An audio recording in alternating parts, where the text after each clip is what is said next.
اعوذ باللہ من الشیطان الرجیم بسم اللہ الرحمن الرحیم الحمد للہ رب العالمین والصلاة والسلام علی سید الانبیاء والمرسلین وعلی اہل بیتہ الطیبین الطاہرین وصحبہ المنتجبین۔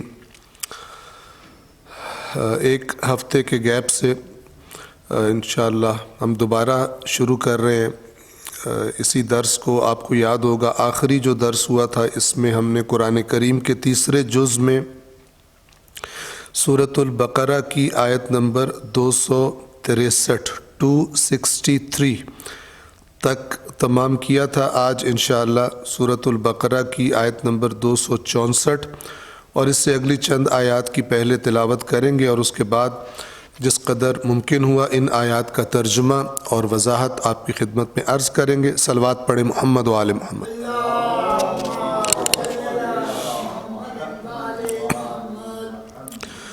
اعوذ باللہ من الشیطان الرجیم بسم اللہ الرحمن الرحیم یا ایہا الذین آمنوا لا تبطلوا صدقاتکم بالمن والأذى كالذي ينفق ماله رئاء الناس ولا يؤمن بالله واليوم الآخر فمثله كمثل صفوان عليه تراب فأصابه وابل فتركه صلدا لا يقدرون على شيء مما كسبوا والله لا يهدي القوم الكافرين ومثل الذين ينفقون أموالهم ابتغاء مرضات الله وتثبيتا من أنفسهم كمثل جنة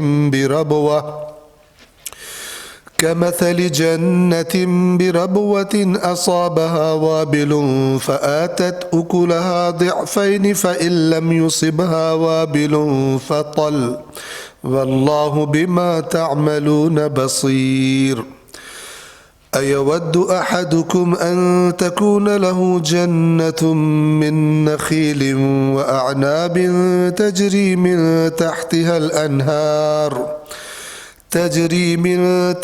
الأنهار له فيها من كل الثمرات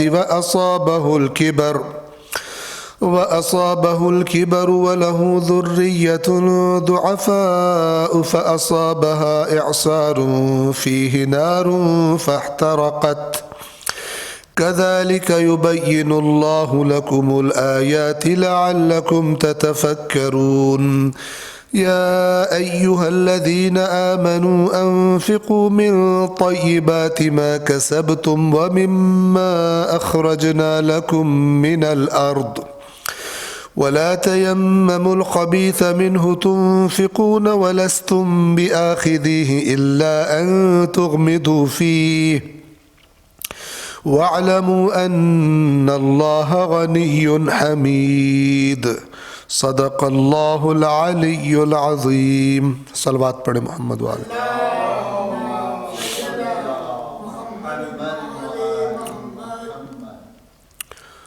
سورۃ البقرہ کی آیت نمبر 264 سے ہم نے اگرچہ شروع کرنا ہے، لیکن جس آیت سے یعنی آیت نمبر 261 سے انفاق یعنی اللہ کی راہ میں خرچ کرنے کا موضوع شروع ہوا ہے، ہم وہاں سے ایک دفعہ ان آیات کی تکرار کر رہے ہیں تاکہ ذہنوں میں تازہ ہو جائے۔ سورۃ البقرہ آیت نمبر 261 میں اس طرح سے فرمایا، جو لوگ اپنا مال راہ خدا میں خرچ کرتے ہیں ان کے مال کی مثال اس دانے کی سی ہے جس کی 7 بالیاں اگ آئیں، جن میں سے ہر بالی کے اندر 100 دانے ہوں، اور اللہ جس کے عمل کو چاہتا ہے دگنا کر دیتا ہے، اللہ بڑی کشائش والا دانا ہے۔ 262 یہ ہم پڑھ چکے ہیں پہلے۔ جو لوگ اپنا مال راہ خدا میں خرچ کرتے ہیں اور خرچ کرنے کے بعد پہلے ترغیب دی کہ جو خرچ کرے گا اسے کیا ملے گا، اور پھر خبردار کیا جا رہا ہے کہ خرچ کر کے اسے خراب مت کر دینا، ضائع نہ کر دینا۔ جو لوگ اپنا مال راہ خدا میں خرچ کرتے ہیں اور خرچ کرنے کے بعد نہ احسان جتاتے ہیں نہ ایذا دیتے ہیں، تکلیف بھی نہیں دیتے جس پہ احسان کیا ہو، ان کا صلہ ان کے پروردگار کے پاس ہے، یعنی باقیوں کا نہیں ہے۔ جنہوں نے خرچ بھی کیا پھر احسان بھی نہیں جتلایا اور کسی اور طریقے سے بھی اذیت ایذا نہیں پہنچائی جس پہ خرچ کیا تھا، ان کا صلہ ان کے پروردگار کے پاس ہے، اور انہیں نہ کوئی خوف ہوگا اور نہ وہ محزون، حزن غم کو کہتے ہیں، محزون غم زدہ نہیں ہوں گے۔ 263 اب یہ آیت ان کے بارے میں ہے کہ آپ راستے میں جا رہے ہیں، گاڑی میں ہیں، فلان ہے، تو کوئی فقیر، کوئی بیکاری وہ آپ کی گاڑی کے پاس آتا ہے اور گویا کہ جب وہ کوئی ایسی حرکت کرتا ہے تو ہمیں غصہ آ جاتا ہے، اور کوئی برا بھلا کہہ دینا یا اس پہ ہاتھ اٹھا دینا۔ تو اس آیت میں دیکھیں کیا ریکمنڈ کیا جا رہا ہے اللہ کی طرف سے۔ آیت نمبر 263، نرم کلامی یعنی اچھے نرم انداز میں بات کرنا اور درگزر کرنا۔ درگزر کس سے؟ اگر وہ بد اخلاقی کا مظاہرہ کر رہا ہے، آپ صبر اور تحمل اپنے کو قائم رکھیں۔ نرم کلامی اور درگزر کرنا اس خیرات سے بہتر ہے جس کے بعد خیرات لینے والے کو ایذا دی جائے۔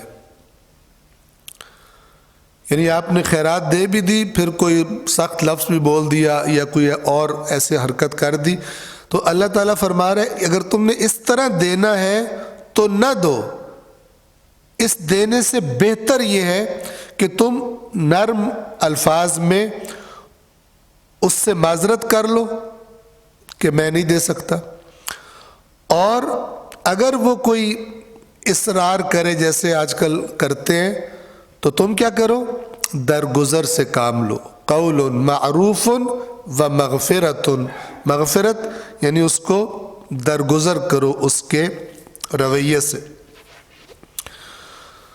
نرم کلامی اور درگزر کرنا اس خیرات سے بہتر ہے جس کے بعد خیرات لینے والے کو ایذا دی جائے، اور اللہ بڑا بے نیاز ہے۔ یہ اللہ کی طرف سے خبردار کیا جا رہا ہے کہ یہ جو تم دے رہے ہو اللہ کو کوئی ضرورت نہیں ہے کہ دے کے کوئی اللہ پہ احسان کر لو گے، تمہیں ہی فائدہ ہونا ہے، لیکن اگر خراب کر دو گے تو اللہ پہ تمہارا کوئی احسان نہیں ہے کہ جس کے بعد تمہارے اس خیرات سے اللہ نے حتماً تمہیں اجر دینا ہے۔ اللہ بڑا بے نیاز ہے۔ اور دوسری صفت کون سی لائی؟ پہلی غنیٌ، دوسری حلیم، بردبار ہے۔ تم سے اگر اس کے 2 جملے برداشت نہیں ہو رہے، اتنے تم بڑے ہو یا متکبر ہو یا تمہارے اندر حوصلہ نہیں ہے کسی کی بات برداشت کرنے کا، تم سے فقیر کا رویہ برداشت نہیں ہو رہا، تو تم یہ دیکھو کہ تمہارا کتنا کچھ ہے جو اللہ نے برداشت کیا ہوا، اور وہ تمہیں پکڑ نہیں کرتا اور سزا نہیں دیتا۔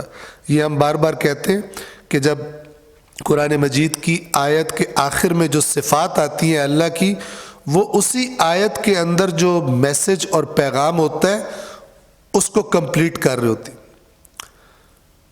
نرم کلامی کرو، درگزر سے کام لو، یہ بہتر ہے اس خیرات سے جس کے بعد اس کو تکلیف دو، اور جان لو کہ اللہ واللہ غنی، غنی کیا میسج دے رہے ہیں کہ یہ تم اللہ پہ احسان نہ بناؤ کہ تم نے کوئی بڑا کام کر دیا۔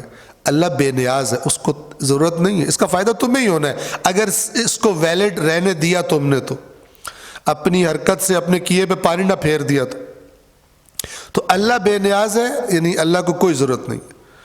اور دوسرا، تم تحمل نہیں کر پا رہے تو اللہ حلیم، اس نے کتنا کچھ تمہارا برداشت کیا۔ اللہ کے حق میں تم سے کیا کیا کمیاں کوتاہیاں ہوتی ہیں، تم سستی کرتے ہو، وہ برداشت کرتا ہے، تو تم اللہ کی مخلوق کے بارے میں کیوں نہیں برداشت کا رویہ اپنا سکتے؟ اگر کوئی ضرورت مند اور محتاج ذرا تھوڑا سا زیادہ اصرار کر لے تو۔ صلوات پڑھیں محمد و آل محمد۔ تو یہ آیت نمبر 263 تک 263 تک ہم نے پہلے پڑھ لیا تھا۔ آج جہاں سے ہم نے شروع کرنا ہے وہ سورۃ البقرہ کی آیت نمبر 264 ہے۔ توجہ فرمائیں۔ یا ایھا الذین آمنوا، بہت ہی زبردست اور خوبصورت اور گہری باتوں پر مشتمل یہ آیات ہیں۔ یعنی ان آیات کا ایک تو ہے نا جس موضوع پر بات ہو رہی ہے وہ سمجھ میں آتا ہے، لیکن انہی آیات میں کی گئی باتوں سے کچھ بنیادی اصول اسلام کے سمجھ آتے ہیں، کچھ بنیادی کانسیپٹس کہ جو مختلف جگہوں پر ہمیں کام آتے ہیں، ہمارے دین کی سمجھ کو، ہمارے کانسیپٹس کو صحیح کرتے ہیں۔ تو یہ پوری آیت انشاءاللہ غور سے سننے کے قابل ہے۔ یا ایھا الذین آمنوا، اے وہ لوگوں جو ایمان لائے ہو، یوں بھی ترجمہ ہوتا ہے اے ایمان والوں بھی ترجمہ ہوتا ہے اے مومنو، تو سب صحیح۔ بس خطاب کن سے ہے؟ مومنین سے۔ یہ جب مومنین سے خطاب ہوتا ہے تو در حقیقت اگر آپ اس زمانے کو تصور کریں کہ جب یہ آیات نازل ہو رہی تھی تو وہ پوری جماعت اس خطاب میں شامل ہے، جس میں بلند درجے والے مومن بھی شامل ہیں اور درمیانے بھی اور کمزور بھی، اور سب سے کہا جا رہا ہے یا ایھا الذین آمنوا، کیونکہ اللہ نے بہت ساری آیات میں ایمان والوں سے خطاب کر کے ڈانٹا ہے، سخت طریقے سے ڈانٹا ہوا۔ اے ایمان والو تمہیں کیا ہو گیا جب تم سے کہا جاتا ہے اللہ کی راہ میں نکل پڑو تو بھاری ہو کے زمین کے ساتھ لگ جاتے ہو۔ اب یہ بظاہر مومن کی تو صفت نہیں ہے کہ جب مومن سے کہا جائے کہ باہر نکلو اللہ کی راہ میں، وہ اس کو لگے میرا وزن بڑھ گیا، اسے اٹھا ہی نہ جائے، ڈر کے مارے جہاد پہ نہ جائے۔ تو پوری جماعت کے اندر مختلف درجات کے لوگ تھے، کمزور بھی تھے، ڈر جاتے تھے، بعض کے اندر نفاق کے منافقین والے جراثیم تھے، کم تھے، بعض میں زیادہ تھے، بالکل منافق تھے۔ تو جب ایمان والو، ایک جگہ فرمایا کیوں اے ایمان والو کیوں کہتے ہو جو کرتے نہیں ہو؟ اب یہ مومن کی صفت تو نہیں ہوتی نا کہ جو کہتا ہو وہ کرے نا۔ مومن کے قول اور اس کے فعل میں، اس کے عمل میں تضاد نہیں ہوتا۔ یا بھی ایسا ہی ہے، یا ایھا الذین آمنوا، اے وہ لوگوں جو ایمان لائے ہو، لا تبطلوا، باطل نہ کرو۔ کسی چیز کا باطل ہو جانا یعنی کسی چیز کا بیکار ہو جانا، ضائع ہو جانا، ٹھیک ہے؟ جیسے فرض کریں کوئی چیز جب مثال کے طور پہ پاسپورٹ ایکسپائر ہو جائے، اوپر وہ مور لگا دیتے ہیں کہ یہ انویلڈ ہے، اس کا کوئی فائدہ نہیں ہے، یہ سفر کے لیے کام نہیں آ سکتا، اس پہ کوئی ویزا نہ لگایا جائے، فلان ہو گیا، انویلڈ ہو گیا۔ یہ باطل ہونے کا مطلب یہ ہے۔ اے ایمان والو باطل نہ کرو۔ کس کو باطل نہ کرو؟ صدقاتکم، اپنے صدقات کو۔ یعنی تم نے اللہ کی راہ میں خرچ کیا ہے، آپ کو یاد ہوگا میں نے بتایا تھا صدقہ سے مراد ہمیشہ بھیک نہیں ہوتی۔ روایات میں بتایا گیا ہے بہترین صدقہ وہ حلال لقمہ ہے جو کوئی شخص اپنے بیوی بچوں کو کھلاتا ہے، تو بیوی بچوں کو بھیک تھوڑی دیتے ہیں۔ صدقات یعنی انفاق، اللہ کی راہ میں خرچ کرنا۔ صدقہ بھیک میں محدود نہیں ہے، یعنی وہ بھیک کا خاص تصور، ٹھیک ہے نا، جو ہمارے ذہنوں میں موجود ہے۔ صدقے کا معنی وسیع ہے، اس یعنی انفاق، اللہ کی راہ میں خرچ کرنا۔ تو اب اے ایمان والو اپنے صدقات کو، وہ جو تم نے مال اللہ کی راہ میں خرچ کیا ہے، کسی اچھی جگہ پر دیا ہے، اسے ضائع نہ کرو، اس کو باطل نہ کروا دو کہ اللہ کہے یہ ضائع ہو گیا ہے، اس کا کوئی اجر نہیں ملے گا۔ تو کس کس چیز سے صدقات باطل ہوتے ہیں؟ پہلی بالمن، من وہی لفظ ہے جو جس کا معنی ہوتا ہے احسان. لقد من اللہ علی المؤمنین، بے شک اللہ نے مومنوں پر احسان کیا. وَإِنَّ لَكَ لَأَجْرًا غَيْرُ مَمْنُونَ، ٹھیک ہے، کہ آپ پر ایک ایسا اجر ہے کہ جو کبھی آپ کے لیے ایسا اجر ہے رسول کہ جس کا وزن نہیں کیا جا سکتا. یہ ممنون اسی من سے ہے جو ہم اردو میں بھی استعمال کرتے ہیں. اصل میں بڑے اور وزنی احسان کو کہتے ہیں. حقیقت میں اس کا معنی یہ ہے، جب آپ کہیں پر خرچ کرتے ہیں اللہ کی خاطر، توجہ فرمائیں، اگر ہم کہیں پہ خرچ کرتے ہیں اللہ کی رضا کے لیے تو اصلاً کوئی معنی نہیں رکھتا پھر ہم ان لوگوں پر احسان جتلائیں. جس کے لیے خرچ کیا ہے تو اس سے بات کرو، اس سے معاملہ رکھو. جس کو دے رہے ہو اس پر احسان جتلانا کہ میں نے تجھ پہ یہ احسان کیا معنی نہیں رکھتا. جو بندہ یہ کام کرتا ہے تو اگر اس کو کھولا جائے، کوریدا جائے تو پتہ چلے گا کہ ظاہر میں پریٹینڈ کیا تھا اللہ کے لیے، اصل میں تو مورد نظر بندے کے آگے کچھ بننا تھا. آگے آیت بھی اسی طرف توجہ کروائے گی. اللہ کے یہاں خالص اعمال قبول ہوتے ہیں. اے ایمان والو، اپنے صدقات کو باطل نہ کرو بالمن، احسان جتلا کر. من کا معنی احسان کا ہے، لیکن اس آیت میں مراد احسان جتلانا ہے، ورنہ کسی کو دینا خود ایک احسان ہے. احسان عربی زبان میں اچھے کام کو کہتے ہیں، تو یہاں مراد احسان جتلانا ہے. والاذا، اور اذیت کر کے. احسان جتلانا بھی اذیت ہے، لیکن اور طریقے سے بھی اذیتیں ہو سکتی ہیں. احسان نہ جتلائے، کسی دن وہ بندہ لوگوں میں بیٹھا ہوا ہو اور اس کو کسی بات پہ غصہ آئے اور یہ کہے کہ یہ جو اتنا چودھری بن کے بیٹھا ہے نا، یہ کل مانگنے آیا تھا مجھ سے اور میں نے اس کے منہ پہ مارے تھے پیسے، اب یہ اتنا اکڑ رہا ہے، اس کی بےزتی کر دے وہاں پہ. مثلا کسی بھی طریقے سے جب اذیت کی جائے گی، اللہ تعالیٰ فرما رہا ہے کہ جو تم نے خرچ کیا ہوگا میرے پاس سے ختم ہو جائے گا، انویلڈ ہو جائے گا، باطل قرار پائے گا. لہذا اگر اللہ ہمیں اپنے راہ میں خرچ کرنے کی توفیق دے تو جو چیزیں ضائع کر دیتی ہیں ان نیکیوں کو، ان کی طرف متوجہ رہنا چاہیے. اب یہ فرما کر ایسا کرنے والا جو خرچ کرتا ہے اور پھر احسان جتلاتا ہے یا کسی اور طریقے سے تکلیف دیتا ہے اس کو جس کو پیسے دیے ہیں یا کسی طرح اس کی ہیلپ کی ہے، اس کی حالت کو سمجھانے کے لیے مثال دی جا رہی ہے.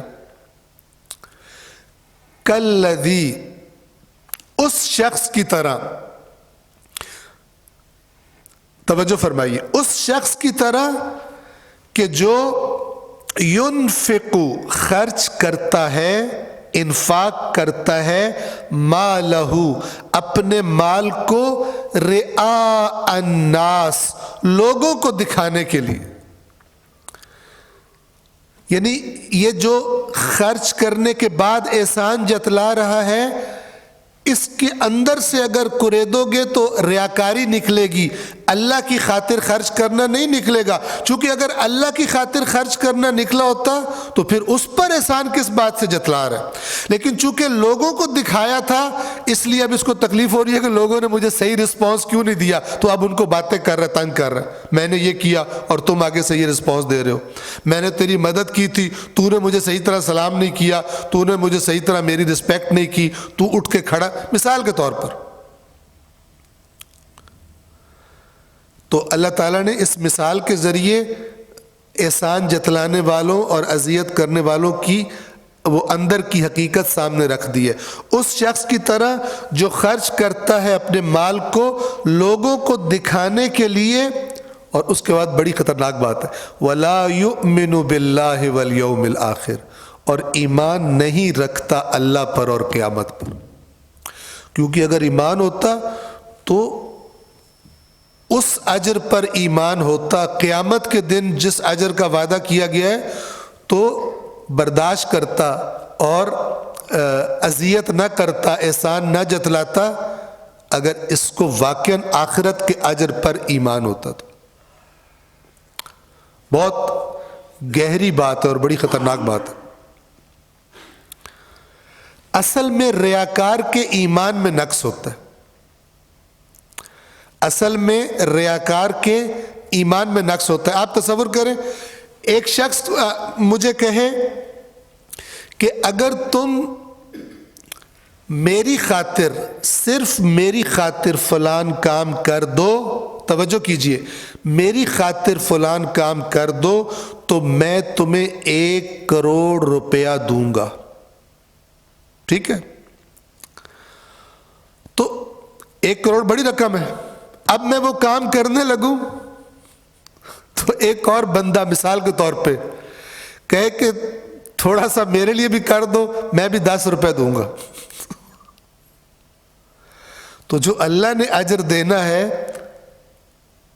اگر خالص اللہ کے لیے ہو، اس کا موازنہ اگر جو لوگوں میں بندہ دکھاوا کر کے تھوڑی سی عزت بنا لیتا ہے تو اتنا ایک فرق کم سے کم ہونا چاہیے 1 کروڑ اور 10 روپے کا۔ تو وہ بندہ کتنا بے وقوف ہے کہ جس کو 1 کروڑ آفر کیا گیا ہے اور وہ 10 روپے والے کو بھی شامل کر لے، بیچ میں اس کو بھی اپنی نیت میں شامل کر لے کہ میں اس کو بھی دکھاوا کر رہا ہوں۔ مجھے امید ہے میری مثال سمجھ میں آ رہی ہوگی آپ کو۔ تو اللہ کہتا ہے میرے لیے خرچ کرو، یہ لوگوں کو کہ میں پیسے دے رہا ہوں، لوگوں کو پتہ چلے، لوگ کہیں گے بڑا نیک ہے، تو یہ بڑے نیک 10 روپے تھے جس کی خاطر میں نے وہ 1 کروڑ روپیہ اپنا ضائع کر دیا۔ کیوں ضائع کر دیا؟ اصل میں ایمان میں نقص ہے، ورنہ جس کو ایمان ہو کہ 1 کروڑ، وہ 10 روپے کی طرف دیکھے گا بھی نہیں، وہ 100 کی طرف بھی نہیں دیکھے گا، وہ 1000 کی طرف بھی نہیں دیکھے گا۔ جب 1 کروڑ سے کمپیئر کرے گا، شرط یہ کہ کروڑ پہ یقین ہو اس کو کہ ملنا ہے، وہ تو لفٹ ہی نہیں رہے گا۔ 10 بندے کھڑے ہو جائیں، 1000 روپے ہم سے لے لو، ہمیں بھی شامل کر لو، کہے گا نہیں، صرف جس نے کروڑ دینا ہے اسی کے لیے کرنا ہے میں نے۔ بات سمجھ رہے ہیں؟ ایک محسوس مثال دی ہے میں نے۔ تو ریاکاری در حقیقت نقص ایمان ہے، ورنہ اتنے بڑے اجر کو چھوٹا سا فائدہ لینے کے لیے لوگ تعریف کریں گے، اس کے لیے اس کو ضائع کر دے، وہ بے وقوف ہے۔ لیکن یہ بے وقوفی کیوں انسان کرتا ہے ریاکاری والی؟ اپنے ایمان میں نقص کی وجہ سے۔ لہٰذا اللہ تعالیٰ فرما رہا ہے اے ایمان والو، اپنے صدقات کو احسان جتلا کر اور اذیت کر کے باطل نہ کرو اس شخص کی طرح جو اپنے مال کو خرچ کرتا ہے لوگوں کو دکھانے کے لیے، اور کھول دیا اس کو، وَلَا يُؤْمِنُ بِاللَّهِ وَالْيَوْمِ الْآخِرِ، کیونکہ اگر اللہ اور آخرت پر ایمان ہوتا تو کیوں ریاکاری کرتا؟ وہ تو بڑا کیئرفل رہتا کہ میرا مسئلہ جو میں نے محنت کی ہے کہیں وہ ضائع نہ ہو جائے، سنبھل کے پھونک کے قدم رکھتا۔ اب ایک اور مثال اللہ تعالیٰ دے رہا ہے کہ اس قسم کے خرچ کیے ہوئے جو مال ہے اس کی کیفیت کیا ہے۔ تو میں آپ کو پہلے ایکسپلین کر دوں کہ آپ دیکھیں، جب ایک کسان نے بیج بونا ہوتا ہے، بیج لگانے ہوتے ہیں، تو وہ قابل زمین میں بیج بوتا ہے۔ تو جب زمین اچھی ہو، مٹی اچھی ہو، اور اس میں جب بیج بویا جاتا ہے تو آہستہ آہستہ پودے نکل آتے ہیں۔ لیکن آپ تصور کریں کہ ایک پتھر ہو، چٹان ہو، اور اس کے اوپر تھوڑی سی مٹی کی لیئر ہو جس کے نیچے وہ پتھر چھپا ہوا ہو۔ اب اس پہ اگر بیج بویا جائے، اللہ یہ مثال دے رہا ہے کہ ریاکاروں اور ان لوگوں کے صدقات یوں ضائع ہوں گے، تو اس پہ بیج بویا جائے۔ اب بیج بویا ہے اور امید کیا ہے کے اندر سے پودے نکلیں گے؟ تو کہا کہ اچانک بارش آئے اور وہ مٹی کو بھی بہا کے لے جائے، اس بیج کو بھی ساتھ بہا کے لے جائے، اور پیچھے کیا رہ جائے گا؟ پتھر. کچھ بھی فصل نہیں اگے گی، کچھ بھی پودا نہیں اگے گا. جبکہ اگر فرٹائل صحیح والی سوئل ہو، مٹی ہو، تو بارش گرتی ہے تو کیا ہوتا ہے؟ اور اگتا ہے. وہ بارش گرنے سے پودا اگتا ہے، بڑھتا ہے، پھل لیتا ہے مثلا. لیکن اگر پتھر کے اوپر ہلکی سی لیئر ہو مٹی کی، اس پہ بیج پڑے ہو، تو پانی آئے گا تو وہ پودے اگے گے نہیں، وہ مٹی بہہ جائے گی، پیچھے پتھر رہ جائے گا، بیج بھی ضائع، مٹی بھی غائب. اس مثال سے اللہ تعالیٰ سمجھا رہا ہے کہ اپنے صدقات کو یہ حرکتیں کر کے باطل نہ کرو کہ بیج بھی بو رہے ہو، پتہ چلے کہ کچھ بھی نہیں بچا، چٹان، پتھر، یعنی کچھ بھی ہاتھ نہیں آیا. فَمَثَلُهُ، تو اس کی مثال، کَمَثَلِ صَفْوَانٍ، اس چٹان کی سی مثال ہے، علیہ ترابن، کہ اس چٹان پر مٹی ہو، فَأَصَابَهُ وَابِلٌ، تو اس مٹی پر زور کی بارش برسے، فَتَرَكَهُ صَلْدًا، اور وہ بارش تیزی سے برس کر اس کو صاف کر دے، جو کچھ اس چٹان کے اوپر تھا بہا کے لے جائے، کچھ بھی نہ بچے. ان کے خرچ کرنے کی مثال ایسی ہے. پھر فرمایا اس کا مطلب کیا ہے؟ لا يقدرون على شيء مما کسبوا، جو کچھ انہوں نے کسب کیا تھا اس خرچ کے ذریعے، جو کچھ ان کو ملنا تھا، اس میں سے کسی چیز پر قدرت نہیں رکھتے ہوں گے. یعنی ان کے ہاتھ کچھ نہیں آئے گا. اگر وہ خالص اللہ کے لیے ہوتا تو کیا کچھ ان کو ملتا اس خرچ کی وجہ سے؟ وہ جو کچھ ان کو ملنا تھا، جو یہ ایکسپیکٹ کر رہے تھے، اس میں سے کسی چیز پر ان کی قدرت نہیں ہوگی، ضائع ہو جائے گا سب کچھ. بہت بڑا نقصان ہے. لا يقدرون على شيء مما کسبوا، قدرت نہیں رکھیں گے کسی چیز پر اس میں سے جو انہوں نے کسب کیا تھا، کمائی ضائع ہو جائے گی. اب آخری حصہ پھر خوب توجہ سے سنیں. یہ قرآن مجید کا انداز بہت توجہ طلب ہے. یہ بات شروع کہاں سے ہوئی تھی؟ آیت شروع کہاں سے ہوئی تھی؟ اے ایمان والو، اور اینڈ کہاں پہ ہو رہی ہے؟ واللہ لا یہدی القوم الکافرین، اور اللہ کافر قوم کی ہدایت نہیں کرتا. یعنی اے ایمان والو، یہ حرکتیں جن سے اللہ تمہیں خبردار کر رہا ہے، یہ کفر کے جراثیم ہیں، یہ ایمان کی علامات نہیں ہیں. اگر تم یہ حرکتیں کرو گے تو جس کے اندر یہ عادتیں پکی ہو جائیں، اللہ اس کفر والوں کی ہدایت نہیں کرتا. شروع کہاں سے ہو رہا ہے؟ یا ایھا الذین آمنوا، اینڈ کہاں پہ ہو رہا ہے؟ واللہ لا یہدی القوم یعنی اے ایمان والو، اگر ان سے نہیں بچو گے اینڈ تمہارا کافرین والا ہو جائے گا. کیونکہ کفر کا اصل معنی کیا ہے؟ اللہ جو حکم دے اسے جان بوجھ کر پھر نہ ماننا، اس کے خلاف چلنا. کفر کا یہ معنی، کفر کا معنی ہمیشہ نان مسلم نہیں ہوتا. ہمارے ذہنوں میں نان مسلم، غیر مسلم یعنی کافر. قرآن مجید کا کافر کون ہے؟ وہ یا ایھا الذین آمنوا میں بھی ہو سکتا ہے.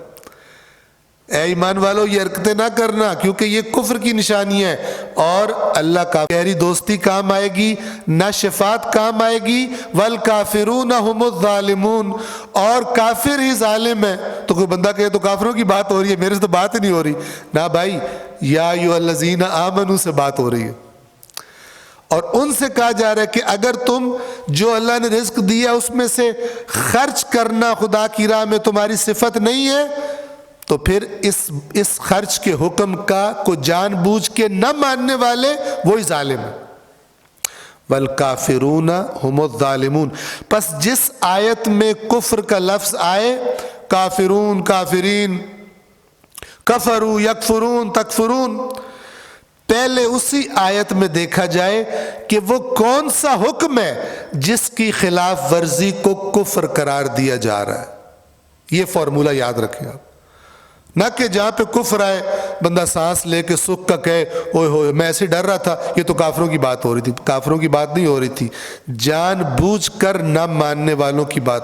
وہ بھی انہی کی قسم ہے جو جان بوجھ کے نہیں مانتے. لیکن اگر یہ چھوٹی چھوٹی جان بوجھ کے نہ ماننے والی باتیں ہمارے اندر آہستہ آہستہ بڑھتی رہے اور کنٹرول نہ ہو تو اینڈ کہاں پہ نکلے گا؟ میں اسی سورہ آل عمران کی آیات کی مثال دوں. غالباً اگر میں غلطی نہ کروں 130 131 آل عمران کی آیات ہے، شاید ایک آیت نمبر کا فرق ہو. انشاءاللہ دیکھیے گا، توجہ کریں. وہاں بھی یوں ہے، یا ایھا الذین آمنوا لا تأکلوا الربا، اے ایمان والو سود ربا نہ کھاؤ، اضعافا مضاعفہ، بڑھا چڑھا کے جیسے اس زمانے میں کر رہے تھے. واتقوا اللہ لعلکم تفلحون، اور اللہ سے ڈرو تاکہ تم فلاح پاؤ. یعنی سود کھاؤ گے فلاح نہیں پاؤ گے. سمجھے اللہ کیا کہتا ہے؟ آج کل کیا ماڈرن طریقہ ہے، سود کھاؤ پھر حج کر لو، سود کھاؤ پھر زیارت کر لو، اس طرح بیلنس کر لو. یہ باطل ہے. اللہ کہہ رہے سود نہیں کھاؤ گے تو فلاح پاؤ گے، اللہ سے ڈرو تاکہ تم فلاح پاؤ. اور پہلے کیا فرمایا؟ واتقوا اللہ لعلکم تفلحون، اللہ سے ڈرو تاکہ فلاح پاؤ.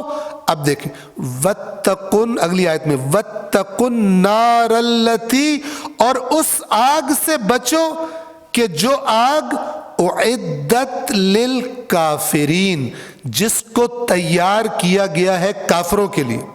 خطاب کن سے ہو رہا ہے؟ ایمان والوں سے. کہا جا رہا ہے سود چھوڑ دو، اللہ سے ڈرو تاکہ فلاح پاؤ، اور بچو اس آگ سے جو کس کے لیے تیار کی گئی ہے؟ کس کے لیے تیار کی گئی ہے؟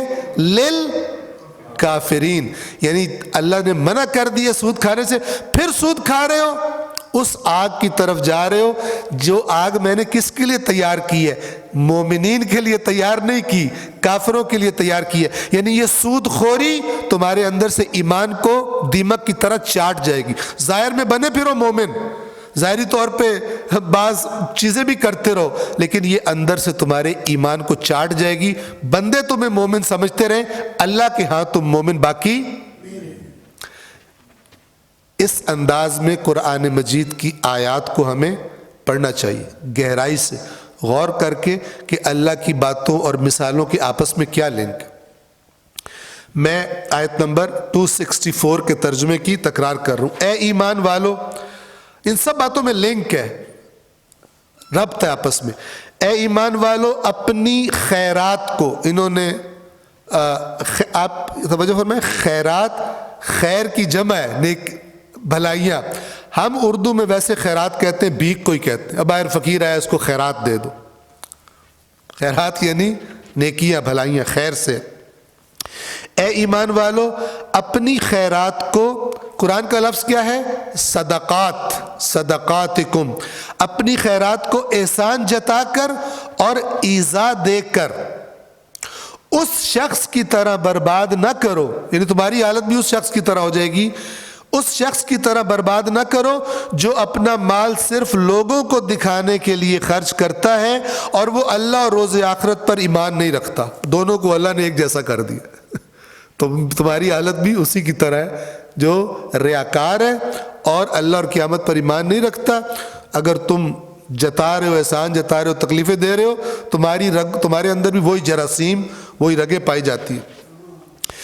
پس اس کے خرچ کی مثال اس چٹان کی سی ہے جس پر تھوڑی سی مٹی ہو، پھر اس پر زور کا میںہ برسے اور اسے صاف کر ڈالے. ہر چیز بہہ کے چلی جائے، پیچھے پتھر رہ جائے جو کسی نہ کام کو، کوئی فروٹ نہ اگے، کوئی پھل نہ اگے جو اس نے بیج لگائے تھے، جو خرچ کیا تھا.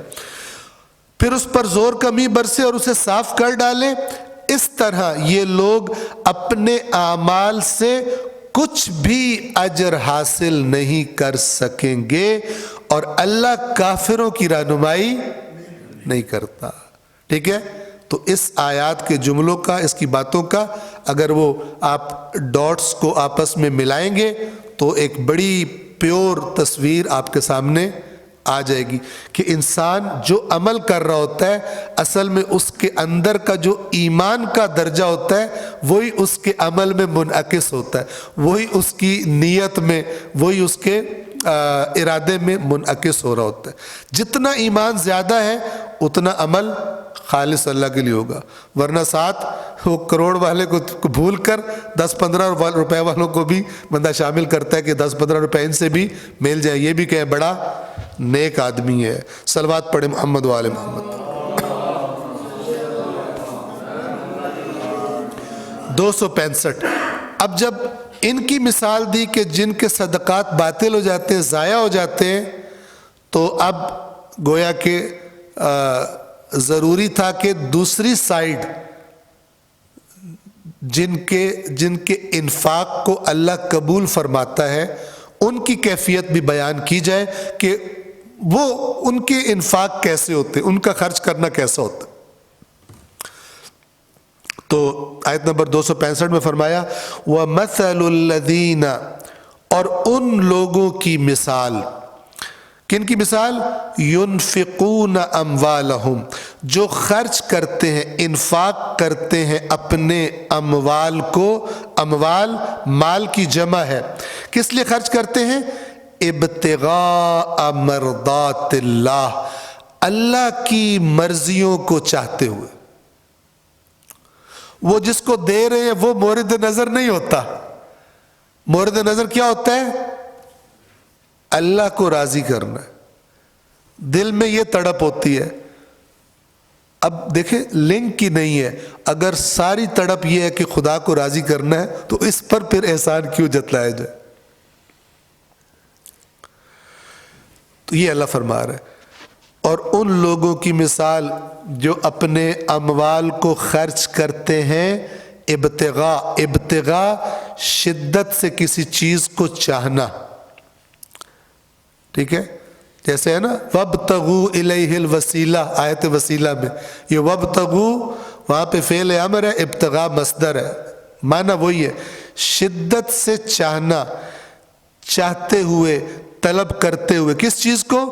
مرضات اللہ، اللہ کی مرضیوں کو. اللہ کی مرضی یعنی رضا، اللہ کی رضا کی طلب میں جو خرچ کرتے ہیں.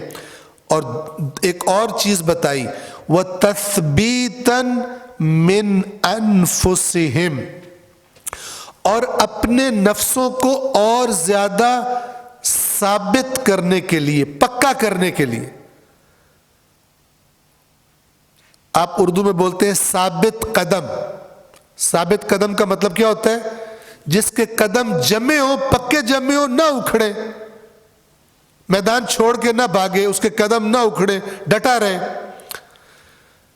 یعنی اپنے نفسوں کو ایمان پر اور دین پر اور زیادہ پکا کرنے کی نیت سے خرچ کرتے ہیں. کیسے خرچ کرتے ہیں؟ کیونکہ مال کی محبت جو ہوتی ہے وہ انسان کو مال خرچ کرنے سے روکتی ہے. لیکن یہ اپنے اندر ایمان کی پختگی کو زیادہ کرتے ہیں، ایمان کے تقاضے پر مال کی محبت کو قربان کر دیتے ہیں اور مال خرچ کرتے ہیں. اس کا نتیجہ کیا نکلتا ہے؟ ان کا ایمان اور پکا ہو جاتا ہے، ان کے نفوس میں اور زیادہ پختگی پیدا ہو جاتی ہے، پکے ہو جاتے ہیں، سٹرونگ ہو جاتے ہیں، ثابت قدم ہو جاتے ہیں اپنے ایمان کی وادی میں. تو یہ دو چیزیں، اللہ کی رضا کا حصول اور میں خدا کی راہ میں یہ چیز جو دے رہا ہوں، قربان کر رہا ہوں، جو مجھے پسند ہے، اس کے ذریعے اللہ تبارک و تعالی میرے اندر ایمان کو اور مضبوط کر دے گا. یہ دو چیزیں اللہ تعالیٰ بیان فرما رہے ہیں. جو اس کے لیے خرچ کرتے ہیں، اب ان کی مثال کیسی ہے؟ کمثل جنت، ان کے مثال یعنی ان کے خرچ کی مثال ایک ایسے گھنے باغ کی طرح ہے کہ جو بربوتن، ربوہ کسے کہتے ہیں؟ تھوڑی سی اونچی زمین کو۔ اب توجہ فرمائیے، تھوڑی سی جو اونچی زمین ہوتی ہے پانی کی سطح سے، اس کے بہت سارے فائدے ہوتے ہیں کہ جب بارش وغیرہ ہوتی ہے تو ضرورت کا پانی پودوں کو مل جاتا ہے، جمع نہیں ہوتا، خراب نہیں کرتا، چلا جاتا ہے۔ اور مثلا کھیتی باڑی کے لیے یا یعنی باغات وغیرہ کے لیے زیادہ سوٹیبل ہوتی ہے، مختلف وجوہات کی بنا پر زیادہ آئیڈیل ہوتی ہے، تھوڑی سی جو ابھار رکھتی ہو زمین عام اس سے۔ تو اس کی کمثل جنت بربوہ، ان کے مال کے خرچ کی مثال، ان کے خرچ کرنے کی مثال ایک ایسے گھنے باغ کی سی ہے کہ جو کچھ اونچائی پر، اونچی جگہ پر ہو، اصابہا وابل، اس پر تیز میہ آ کر برسے، تیز بارش آ کر برسے، فآتت اکلہا ضعفین، تو اس کے پھلوں کو دگنا کر دے، یعنی جو پھل لگے تھے ان کو دگنا کر دے۔ فَإِن لَمْ يُصِبْهَا وَابِلٌ، اور وہ اتنی زبردست وہ باغ ہے کہ اگر تیز بارش برسے تو اس کے پھل زیادہ ہو جائیں، اور اگر تیز بارش نہ برسے فطل، تو تھوڑی سی بوندا باندی بھی اس کے لیے کافی ہوتی ہے پھل لینے کے لیے، اتنا زرخیز ہے۔ کیوں؟ زمین بڑی زرخیز ہے۔ وہ زمین کیا تھی؟ اللہ کی رضا کی نیت اور ایمان کی پختگی کی نیت، اس لیے خرچ کیا تھا۔ تو یہ اتنی زرخیز سرزمین ہے کہ جس پہ زیادہ بارش گرے تو دگنے پھل لگائے گی، اور اگر زیادہ بارش نہ ہو، تھوڑی سی بھی ہو، تو بھی یہ اس کے پھل لینے کے لیے کافی ہے، یعنی اس میں سے کچھ ضائع نہیں ہوگا، اس میں کچھ نقصان نہیں ہوگا۔ واللہ بما تعملون خبیر، اور پچھلی اور اس بات کو ملا کے دونوں کو کہہ دیا، دونوں فریقوں کو خبردار کیا جا رہا ہے، اور اللہ جو تم عمل کر رہے ہو اس کی خوب اچھی طرح خبر رکھتا ہے، اس سے چھپا ہوا کچھ نہیں ہے، نہ تمہاری نیت نہ تمہارے انداز، کچھ بھی اللہ سے مخفی نہیں ہے۔ آیت نمبر 265 کے ترجمے کو تکرار کر رہا ہوں۔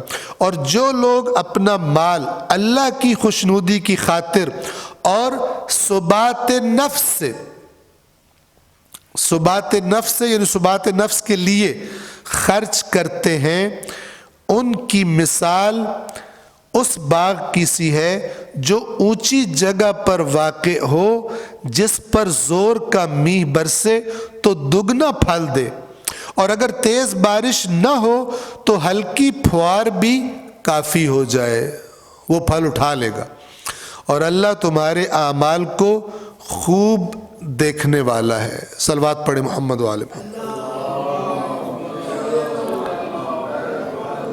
آپ دیکھیں کہ یہ اتنا امپورٹنٹ، اتنا اہم موضوع ہے اللہ کی راہ میں خرچ کرنا، کہ اللہ تعالیٰ اس کی باریکیوں کو بیان فرما رہا ہے، اتنا امپورٹنٹ ہے، مثالیں دے دے کر خرچ کرنے والوں کی مثال اور اس کو خراب کرنے والوں کی مثال، کون سی حرکتیں خراب کرتی ہیں، مثالیں دے دے کر آگے پھر ایک مثال ہے، توجہ کر، آیت نمبر 266 میں،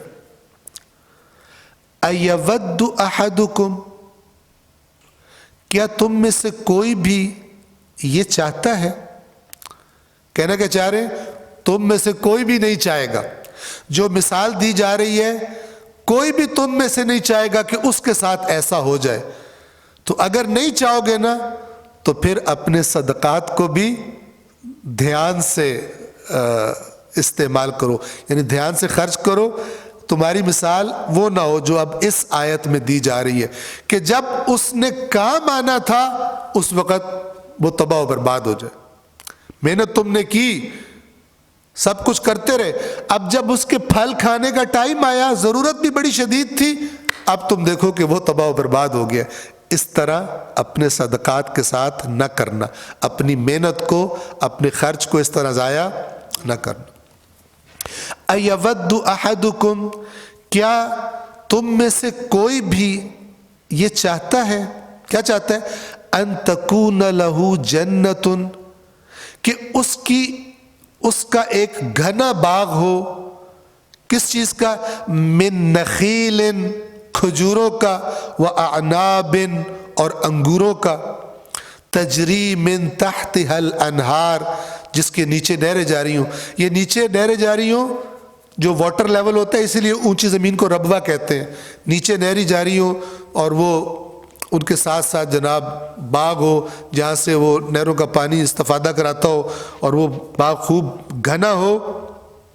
اب یہ جو اللہ تعالیٰ تصویر مصوری فرما رہا ہے الفاظ میں، تاکہ ہم امیجن کر سکیں، تصور کر سکیں ایسے باغ کو، تو ہم سارے ساتھ ساتھ جو سن رہے ہیں اس کو ذہن میں تصور کریں۔ کیا تم میں سے کوئی بھی یہ چاہتا ہے کہ اس کا ایک گھنا باغ ہو، کھجوروں کا اور انگوروں کا، جس کے نیچے سے نہریں جاری ہوں پانی کی، لہو فیہا من کل الثمرات، اور اس کے لیے اس باغ میں ہر طرح کے ثمرات و پھل اگتے ہوں، وَأَصَابَهُ الْكِبَرُ، اور اس پر بڑھاپا آ جائے، یعنی اس نے بڑی محنتوں سے وہ باغ لگایا ہو، ہر طرح کے پھل ہو اس میں، اب اس بندے پر بڑھاپا آ جائے۔ آپ کو پتہ ہے بڑھاپے میں تو سیونگز کی اور چیزوں کی زیادہ ضرورت ہوتی ہے، چونکہ انسان کے اندر وہ انرجی نہیں رہ جاتی جو جوانی میں ہوتی ہے۔ تو جوانی میں گویا باغ لگایا، محنتیں کی، ہر طرح کے پھل ہیں اس باغ میں، اب اس بندے پر بڑھاپا آ گیا، یہ پہلی مشکل۔ دوسری، وَلَهُ ذُرِّيَّةٌ ضُعَفَاءُ، چلو خود اکیلا بھی ہوتا تو کوئی گزارا ہو جاتا، اس کے چھوٹے چھوٹے بچے ہیں کمزور، خود بھی بوڑھا ہے، اس طرح کام نہیں کر سکتا، اور اوپر سے اس کے بچے ہیں، اولاد ہے، وہ بھی ابھی چھوٹے ہیں، کمزور، ضعفاء، ذریۃ، اولاد اس کی، ضعفاء، کمزور۔ تو اب وہ باغ کتنا امپورٹنٹ ہو گیا، خود پر بھی بڑھاپا اور بچے بھی کمزور، تو اس باغ کی امپورٹنس بہت بڑھ گئی، اب بہت شدت سے ضرورت ہے اس باغ کی۔ تو اللہ تعالیٰ فرماتا ہے اب جب اس شدت کی ضرورت پڑی اس باغ کی اس شخص کو، تو ہوا کیا، فَأَصَابَهَا إِعْصَارٌ، تو اس باغ پر کوئی بگولا آ کر اس کو تباہ و برباد کر دے۔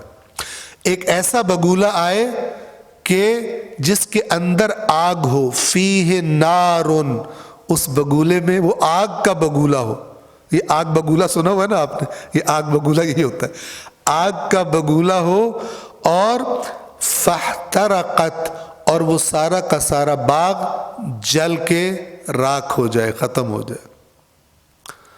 اس بندے کی کیفیت کیسی ہوگی، ساری محنت بھی ضائع، اور جس ٹائم شدت سے، پہلے کبھی ایسی ضرورت بھی نہ تھی، جب شدت سے ضرورت ہے تو وہ آئے باغ میں کہ اب باغ میں سے پھل لوں، تو آ کے دیکھے کہ باغ کا تو کچھ بچا ہی نہیں۔ تو فرمایا کہ کوئی بھی نہیں چاہے گا نا تم میں سے، تو پھر جو اللہ کی راہ میں خرچ کر رہے ہو اس کو سیف رکھو، اذیت کر کے، احسان جتلا کے، ریاکاری کر کے، جب اصل دن ہوگا ان صدقات کے اجر لینے کا، تو تم دیکھو گے کہ اس باغ کی طرح جل کے تم نے خود آگ لگائی ہے اپنی حرکتوں سے اس باغ کو جو تم نے لگایا تھا۔ یہ مثال بیان کر کے اللہ فرماتا ہے کَذَلِكَ يُبَيِّنُ اللَّهُ، اس طرح اللہ بیان فرماتا ہے، اللہ روشن وضاحت فرماتا ہے، لَكُمْ، تمہارے لیے، الآیات، آیات کو، لَعَلَّكُمْ تَتَفَكَّرُونَ، تاکہ تم، شاید کہ تم، اس امید پر کہ تم فکر کرو گے، سوچ سمجھ کے پھر قدم اٹھاؤ گے کہ کیا کرنا ہے۔ ایسے ہی نہیں کہ پیسے دینے کا موڈ ہے، پیسے دے دیے، غصہ آیا، اس کی بےزتی کر دی، اور سمجھ رہا ہے کہ میں تو بڑا سخی آدمی ہوں، بڑا کر تو ضائع کر دیا۔ کذالک، اس طرح، یبین اللہ، اللہ واضح اور روشن بیان فرماتا ہے، لکم الآیات، تمہارے لیے آیات کو لعلکم تتفکرون. آیت نمبر 266 کے ترجمے کو میں تکرار کر رہا ہوں. کیا تم میں سے کوئی یہ پسند کرتا ہے کہ اس کے لیے کھجوروں اور انگوروں کا ایک باغ ہو جس کے نیچے نہریں جاری ہوں اور اس کے لیے اس میں ہر قسم کے میوے موجود ہوں، اور جب بڑھاپا آ جائے اور اس کے بچے بھی ناتواں ہوں تو ناگہاں یہ باغ ایک ایسے بگولے کی زد میں آ جائے جس میں آگ ہو اور وہ جل جائے؟ کوئی چاہتا ہے تم میں سے ایسا باغ ہو؟ کوئی بھی نہیں چاہے گا. اللہ یوں تمہارے لیے نشانیاں کھول کر بیان کرتا ہے، شاید تم غور و فکر کرو. تو وہاں پہ اللہ پھر یہ نہیں کہے، اللہ کو یہ نہیں کہہ سکتے یا اللہ میں نے خرچ تو کیا تو کوئی تو کنسیشن دے نا. اللہ کہے گا میں نے ساری تصویر کھول کر تمہارے سامنے رکھ دی تھی، تو مرضی تو میری چلنی ہے، تمہاری مرضی نہیں چلنی. میں نے تمہیں اتنا کلیئر کر دیا تھا کہ جل کے خراب ہو جائے گی، چیز ضائع ہو جائے گا، لیکن تم نے میری بات پر توجہ نہیں کی. اور آیت نمبر 267 267 آج کے لیے یہ آخری آیت قرار پائے گی. توجہ فرمائیں، موضوع وہی انفاق کا موضوع ہے. یا ایہا الذین آمنوا، اے ایمان والو، انفقوا، انفاق کرو، خرچ کرو، من طیبات ما کسبتم، جو حرام کا پیسہ جیسا کما کے خرچ کرتے ہیں ان کو یہاں پہ اللہ تعالیٰ نے فارغ فرما دیا کہ تم آؤٹ ہو پہلے سے. جو کچھ تم کماتے ہو اس میں سے پاکیزہ، پاک و طیب میں سے خرچ کرو. اللہ کو پیسوں کی ضرورت نہیں ہے کہ تم کہو کہ حرام کیوں حلال کیوں. پیسہ تو پیسہ ہوتا ہے نا، ڈگری تو ڈگری ہوتی ہے، چاہے حرام کی ہو چاہے حلال کی ہو. ٹھیک ہے نا؟ مشہور و معروف ڈائلاگ آپ نے سنا ہوا ہے پاکستان کے ایک وزیر کا کہ ڈگری تو ڈگری ہوتی ہے، چاہے اصلی ہو چاہے. اسی طرح کوئی بندہ کہے مال تو مال ہوتا ہے نا، چاہے حرام کا ہو چاہے حلال کا ہو. تو اللہ تعالیٰ کہتا ہے حرام کا مال نہیں چاہیے. اے ایمان والو، انفقوا، خرچ کرو، من طیبات ما کسبتم، جو کچھ تم کماتے ہو اس میں سے، پاک و پاکیزہ میں سے. اس کا مطلب یہ نہیں ہے جیسے ایک دفعہ کسی ایک خاص شعبے سے تعلق رکھنے والے صاحب نے دعوت کی اور اتفاق سے اس سے پہلے درس قرآن تھا، اس میں اسی قسم کی بات آ گئی. تو اب جب ہم ان کے گھر کھانا کھانے گئے تو وہ مجھے کان میں کہتا ہے قبلہ صاحب یہ میں نے اپنی حلال کی تنخواہ میں سے آپ کو اس کا سامان خریدا ہے کھانے کا، وہ دوسرے والے میں سے میں نے خرچ نہیں کیا. توجہ فرما رہے ہیں؟ تو کچھ لوگ سمجھتے ہیں کہ یہ جو حلال ہے نا اس سے حج کر لیں گے، باقی خرچے حرام سے کر لیں گے، کوٹھی شوٹھی، پلاٹ شلاٹ، گاڑی شاڑی حرام سے، حج حلال سے. تو یہ جتنی فراڈ کی پالیسیز ہیں دین اسلام میں اس کی کوئی گنجائش نہیں ہے. اب یہاں پہ کوئی کہے کہ اللہ تعالیٰ نے کہا کہ میری راہ میں حلال سے خرچ کرو، باقی کاموں میں حرام بھی کر لو.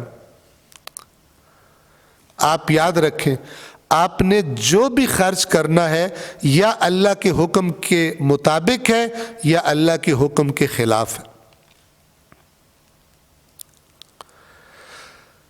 توجہ فرمائیے، یہ جو لفظ ہے طیبات، اس میں چند چیزیں آ جاتی ہیں کیونکہ قرآن میں طیب کے ساتھ حلال الگ سے بھی آیا ہے. دوسرے جز کے آغاز میں اگر آپ کو یاد ہو، یہ گزر چکا ہے، وہاں پہ تھا کہ یا ایھا الذین آمنوا، یا ایھا الناس. ایک صلوات پڑھیے محمد و آل محمد پر. کلوا مما فی الارض حلالا طیبا، زمین کے اندر سے وہ چیزیں کھاؤ جو حلال ہیں اور طیب ہیں، یعنی حلال بھی ہے اور صلوات پڑھیں محمد و آل محمد، حلال بھی ہیں اور طیب بھی ہیں۔ تو یہ جو الگ الگ ان لفظوں کا کہ طیب کس چیز کو کہتے ہیں کہ جس کو جب آپ استعمال کرتے ہیں اور آپ کھا لیتے ہیں تو آپ کے نفس پر، آپ کی روح پر، آپ کے بدن پر اس کے اچھے نتائج ہوتے ہیں۔ بعض چیزیں ایسی ہوتی ہیں جو کھانے میں لذیذ ہوتی ہیں لیکن ان کے اثرات، کھانے میں مزہ آتا ہے، یوز کرنے میں مزہ آتا ہے، لیکن بدن پر ان کے اثرات اچھے اثرات نہیں ہوتے۔ خود یہ نشہ آور چیزیں جو ہے جب بندہ استعمال کرتا ہے کہتا ہے کہ بڑا مزہ آتا ہے، لیکن اس کے استعمال کے نتائج آپ کے بدن کے لیے اور بدن کے ساتھ ساتھ پھر روح کے لیے بھی اچھے نتائج نہیں ہوتے۔ ہو سکتا ہے آپ نے حلال کے مال سے خریدی ہو، ٹھیک ہے، لیکن وہ غذا ایسی غذا ہے، وہ چیز ایسی چیز ہے کہ جو اس کو کھانا بھی حلال ہو لیکن اس کے اثرات آپ کے بدن پر اچھے اثرات نہیں ہیں۔ لہذا حلال بھی ہو اور طیب بھی ہو، اللہ تعالیٰ یہ ریکمینڈ کرتا ہے۔ یہاں پہ فرمایا اے ایمان والو جو چیزیں تم کماتے ہو ان میں سے جو طیب ہیں۔ اب اس آیت میں طیب سے کیا مراد ہے؟ تھوڑا سا آگے چل کر اللہ تعالیٰ اس کے اپوزٹ کو ذکر فرمائے گا تو اس سے مراد واضح ہو جائے گی۔ توجہ فرمائے، اے ایمان والو جو کچھ تم کماتے ہو اس میں سے طیبات،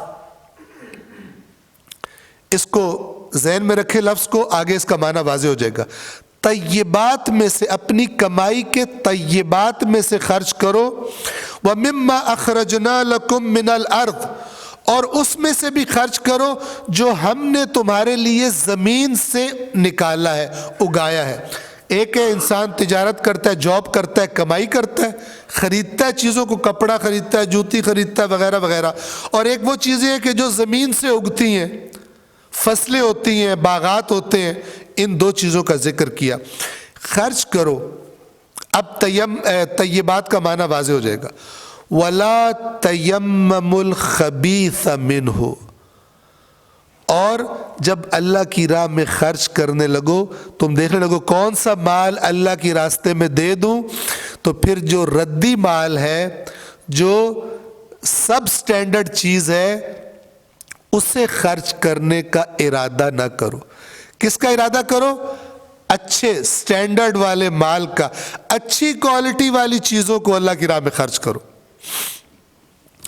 تو یہاں پر خبیث آیا ہے طیبات کے مقابلے میں۔ طیبات کیا چیزیں ہیں؟ بہترین چیزیں جن کی کوالٹی اچھی کوالٹی ہو۔ یہ ایسے نہ بننا کہ جب بھی اللہ کی راہ میں خرچ کرنا پڑے تو ردی مال خرچ کرو، بلکہ اللہ کی راہ میں بہترین چیز دو۔ یہ بڑا سخت کام ہے، کیونکہ عام طور پر ہمارے یہاں رواج کیا ہے، جناب سیلاب آ گیا، سیلاب آ گیا، زلزلہ آ گیا، زلزلہ آ گیا، اب ان کی مدد کرنی ہے تو فوراً کیا چیز سننے میں آتی ہے؟ وہ جو پرانے کپڑے پڑے ہوئے ہیں، وہ جو پرانے پڑے ہوئے ہیں، پرانے۔ ایسا نہیں کہ وہ نہ دیں، وہ بھی ضرور دیں۔ آپ کے گھر ایسے ہی پڑے ہوئے ہیں جن کو ضرورت ہے، کام آ جائیں گے۔ لیکن یہ آیت یہ کہہ رہی ہے کہ تمہارے ایمان کا ایک ٹیسٹ یہ ہے کہ جو تمہیں پسند ہے، جو تمہاری بہترین چیز ہے، اچھی کوالٹی کی چیز ہے، اس کو خدا کی راہ میں خرچ کرو۔ جہاں سے چوتھا جز قرآن کا شروع ہوتا ہے اس کی پہلی آیت ہے، وہاں پہ کیا اللہ تعالیٰ فرماتا ہے؟ ہرگز تم نیکی کو نہیں پہنچ سکتے، یعنی نیکی کے اصل معیار کو، جب تک حتیٰ تنفقوا مما تحبون، جب تک کہ اس میں سے خرچ نہ کر دو جس سے تم محبت کرتے ہو۔ اپنی فیوریٹ چیزوں میں سے خرچ نہ کرو، تب تک تم نیکی پر۔ تو یہ ہم حتماً ہر تھوڑے عرصے کے بعد اپنے فیوریٹس میں سے، اپنی پسندیدہ چیزوں میں سے کچھ نہ کچھ خرچ کر کے اپنے ایمان کا یہ ٹیسٹ کیا کریں۔